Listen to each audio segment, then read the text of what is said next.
வணக்கம். என் பேர் அந்தோனிமா. நான் ஊத்து எஸ்டேட்டில் வாழ்ந்துகிட்டு இருக்கோம். இப்போ வந்து எங்களுக்கு விஆர்சி கொடுத்து அனுப்பிட்டாங்க. 6 மாதம் ஆகிட்டு. எங்களுக்கு ரேஷனும் கிடையாது, ஓட்டும் இல்லைன்னு சொல்லிட்டாங்க. நாங்கள் காலகாலமாக 4 தலைமுறையாக நாங்கள் எஸ்டேட்டில் வாழ்ந்தவங்க. எங்கள் அப்பா, எங்கள் அம்மா, எங்கள் பாட்டி தாத்தா கூட அங்கே வாழ்ந்தவங்க தான். அது இப்போ வந்து எங்களுக்கு அந்த உரிமை இல்லைன்னு சொல்லி எங்களை வந்து புறக்கணிச்சிட்டாங்க. நாங்கள் வந்து இப்போ எஸ்டேட்டில் கொஞ்ச நாள் வாழ்வோம், இங்கே வந்து எஸ்டேட் கீழே வந்து வேலை பார்ப்போம். அப்படி வந்து போய் இருக்கிறதுனால கலெக்டர் வந்து நாங்கள் மொத்தத்திலே அங்கே இல்லை, உங்களுக்கு ஓட்டு உரிமை இல்லைன்னு கலெக்டர் சொல்லுதாரு. எதுக்கு கலெக்டர் சொல்லுதாருன்னா, எங்களை எப்படியாவது எங்களை நசுக்கி கீழே கொண்டு வந்துருங்கிற எண்ணம் தான் அவருக்கு, வேற எதுவுமே இல்லை. அவருக்குள்ள சொத்தை நாங்கள் கேட்கல, எங்க உரிமையை தான் நாங்கள் அவர்கிட்ட கேட்போம். எங்களுக்கு கொடுக்கக்கூடிய உரிமையை அவர் கொடுக்கணும். ஏன்னா ரேஷன் வந்து கவர்மெண்ட் கொடுக்கு, ஏன் அதை அவர் தடுக்காரு? எங்களுக்கு 3000 ரூபா கொடுக்கணும், ஏன் அதை கொடுக்காம வச்சிருக்காரு? கொடுக்கணும், எங்களுக்கு கண்டிப்பா எங்க உரிமையை கொடுங்க. ஏன் எங்க ஓட்டை எங்களுக்கு அவர் தரணும். அவர் வந்து எங்களுக்கு தர மாட்டுக்காரு. எதுக்கு தர மாட்டுக்காருன்னா, நாங்க இல்ல, அப்ப நாங்க இல்லைன்னா நாங்க செத்து போனதுக்கு அர்த்தமா?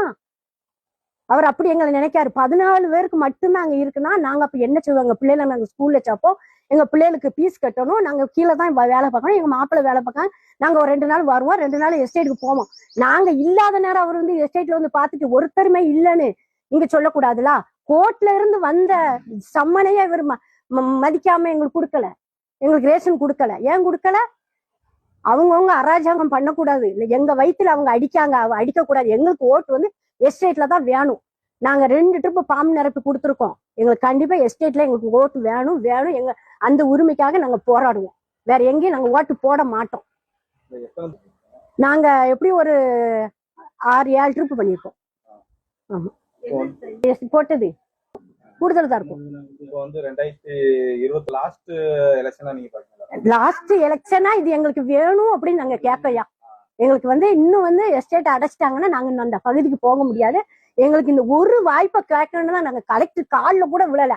அந்த அளவுக்கு நாங்க கேட்டோம். கலெக்டர் அதுக்கு எங்களுக்கு செவ்வியா கொடுக்க மாட்டேக்காரு.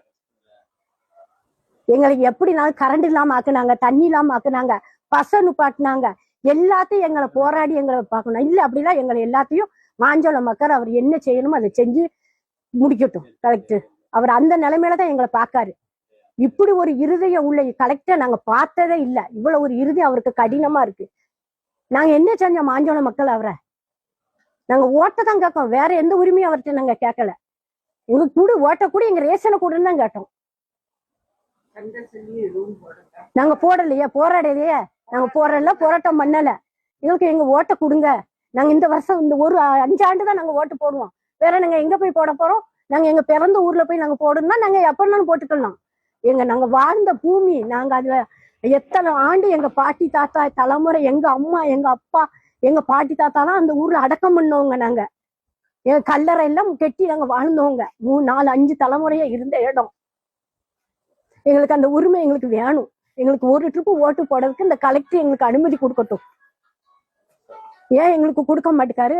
இல்ல அப்படின்னா நாங்க எல்லாருக்கும் அவர் ஏதாவது பண்ணி எங்களுக்கு செத்ததுக்கு சமமா ஆக்கட்டும்யா, கையெழுத்து போட்டு கொடுக்கட்டும். மாஞ்சோள மக்கள் இவ்வளவு வரை மறிச்சிட்டாங்கன்னு அவர் கொடுக்கட்டும்.